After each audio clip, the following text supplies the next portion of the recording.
কোনো অপশক্তির জায়গা এদেশে হবে না বলে হুঁশিয়ারি উচ্চারণ করেছেন বিএনপির জাতীয় নির্বাহী কমিটির শিল্প বিষয়ক সম্পাদক মোহাম্মদ আবুল কালাম।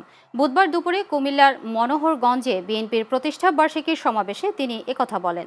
এ সময় উপস্থিত ছিলেন উপজেলা বিএনপির সভাপতি ইলিয়াস পাটোয়ারি, সাধারণ সম্পাদক অধ্যাপক সারোয়ার জাহান ভূঁইয়া দোলন, সাংগঠনিক সম্পাদক মাসুদুল আলম বাচ্চু সহ বিএনপির অন্যান্য নেতাকর্মীরা। আমরা ৭০ বছর আন্দোলন সংগ্রাম করেছি একটি সুষ্ঠু নির্বাচনের জন্য। আজকে একটি দল বলতেছে পিয়ার নির্বাচন, ভালোবাসার নির্বাচন। পিয়ার হতা হয়, পিয়ার ভোটে नहीं होता है, पियार इधर नहीं चलेगा। पाकिस्तान जाओ, पियार करेगा।